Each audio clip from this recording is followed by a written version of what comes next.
ದಾವಣಗೆರೆ ನಗರದ ಅಭಿನವ ರೇಣುಕಾ ಮಂದಿರದಲ್ಲಿ ಜುಲೈ 13ರಂದು ಬೆಳಗ್ಗೆ 10:30ಕ್ಕೆ ಮಾಜಿ ಸಂಸದ ಜಿಎಂ ಸಿದ್ದೇಶ್ವರ್ ಜನ್ಮದಿನದ ಸಮಾರಂಭ ಹಮ್ಮಿಕೊಳ್ಳಲಾಗಿದೆ ಎಂದು ದೂಡಾ ಮಾಜಿ ಅಧ್ಯಕ್ಷ ಯಶವಂತರಾವ್ ಜಾಧವ್ ತಿಳಿಸಿದರು. ಸುದ್ದಿಗೋಷ್ಠಿಯಲ್ಲಿ ಮಾತನಾಡಿದ ಅವರು, ಜಿಎಂ ಸಿದ್ದೇಶ್ವರ್ ಅಭಿಮಾನಿ ಬಳಗದಿಂದ ಕಾರ್ಯಕ್ರಮ ಆಯೋಜಿಸಿದ್ದು, ಅಂಧ ಮಕ್ಕಳು ಭಾಗವಹಿಸಿ ಕೇಕ್ ಕತ್ತರಿಸುವ ಮೂಲಕ ಶುಭ ಕೋರಲಿದ್ದಾರೆ. ರಾಜ್ಯ ಮಟ್ಟದ ನಾಯಕರನ್ನ ಕಾರ್ಯಕ್ರಮಕ್ಕೆ ಆಹ್ವಾನಿಸಿದ್ದೇವೆ ಎಂದರು.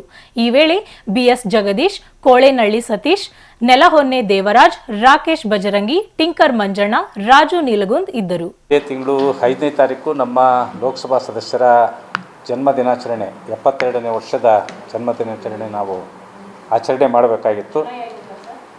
72 ಜುಲೈ 5ನೇ ತಾರೀಕು ಅಂದರೆ 5ನೇ ತಾರೀಕಿತ್ತು, ಜುಲೈ 5ನೇ ತಾರೀಕು. ಅವರು ನೇಚರ್ಗೆ ಇದು ಧರ್ಮಸ್ಥಳದ ಇದಕ್ಕೆ ಅವರು ಅಡ್ಮಿಟ್ ಆಗಬೇಕಾಗಿತ್ತು. ಡೇಟ್ ತೊಗೊಂಬಿಟ್ಟಿದ್ರು ಅಡ್ವಾನ್ಸ್ ಆಗಿ. ಹಾಗಾಗಿ ಆ ದಿನಾಂಕ ನಾವು ಬರ್ತ್ಡೇನ ಆಚರಣೆ ಮಾಡೋಕ್ಕಾಗಲಿಲ್ಲ. ಈಗ 13ನೇ ತಾರೀಕು ನಾವು ಶನಿವಾರ ಅವರ ಬರ್ತ್ಡೇನ ನಮ್ಮ ಅಭಿಮಾನಿ ಬಳಗದಿಂದ ನಾವು ಇದನ್ನು ಆಚರಣೆ ಮಾಡ್ತಾಯಿದ್ದೀವಿ.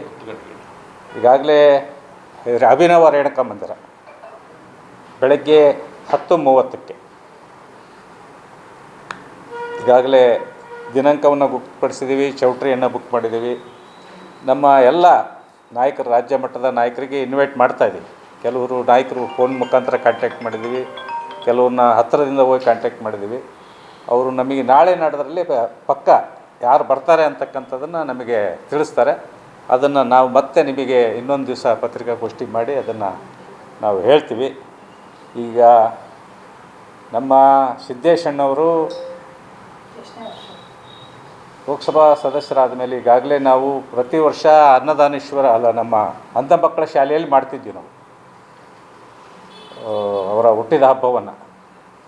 ಈ ಸಾರಿ ಸ್ವಲ್ಪ ವಿಭಿನ್ನವಾಗಿ ಮಾಡೋಣ ಅಂತಕ್ಕಂಥ ವಿಚಾರವನ್ನು ಇಟ್ಕೊಂಡು ನಾವಿಲ್ಲಿ ಈ ರೇಣುಕಾ ಮಂದಿರದಲ್ಲಿ ನಾವು ಮಾಡ್ತಾಯಿದ್ದೀವಿ. ಅಂಧ ಮಕ್ಕಳಿಗೆ ಅಲ್ಲಿ ಊಟದ ವ್ಯವಸ್ಥೆ ಮತ್ತು ಅಂಧ ಮಕ್ಕಳಿಂದನೇ ಇಲ್ಲಿ ಕೇಕ್ ಕಟ್ ಮಾಡಿಸ್ತಕ್ಕಂಥ ಒಂದು ಕಾರ್ಯಕ್ರಮವನ್ನು ಸಹಿತ ನಾವು ಮಾಡ್ತೀವಿ.